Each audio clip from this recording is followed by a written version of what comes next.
ഇന്ത്യയും പാകിസ്ഥാനും തമ്മിലുള്ള സമാധാന ശ്രമത്തിൽ തിടുക്കം കൂട്ടിയ അമേരിക്കയുടെ കണ്ണുകൾ സത്യത്തിൽ സ്വന്തം ലാഭത്തിൽ തന്നെയായിരുന്നു. ട്രംപിന്റെ കുടുംബത്തിന് ഓഹരി പങ്കാളിത്തമുള്ള ക്രിപ്റ്റോ കറൻസി കമ്പനിയുമായി പാകിസ്ഥാൻ സുപ്രധാന കരാറിലെത്തി എന്നതാണ് ടൈംസ് ഓഫ് ഇന്ത്യ റിപ്പോർട്ട് ചെയ്യുന്നത്. ഇന്ത്യ പാകിസ്ഥാൻ വെടിനിർത്തലിന് പിന്നിൽ താനാണെന്ന നിലപാടൊക്കെ മയപ്പെടുത്തിയിരിക്കുകയാണ് അമേരിക്കൻ പ്രസിഡന്റ് ഡൊണാൾഡ് ട്രംപ്. ട്രംപിന്റെ അവകാശവാദങ്ങളൊക്കെ വെറും പൊങ്ങച്ചം മാത്രമാണെന്ന വസ്തുത ഇന്ത്യ തന്നെ പുറത്തുവിട്ട സ്ഥിതിക്ക് മുൻ നിലപാടിൽ വെള്ളം ചേർക്കാനേ ട്രംപിന് ഇനി സാധിക്കുകയുള്ളൂ.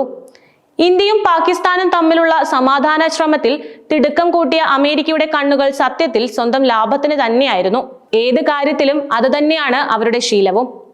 ട്രംപിന്റെ കുടുംബത്തിന് ഓഹരി പങ്കാളിത്തമുള്ള ക്രിപ്റ്റോ കറൻസി കമ്പനിയുമായി പാകിസ്ഥാൻ സുപ്രധാന കരാറിൽ എത്തിയെന്നതാണ് ടൈംസ് ഓഫ് ഇന്ത്യ റിപ്പോർട്ട് ചെയ്യുന്ന കാര്യം.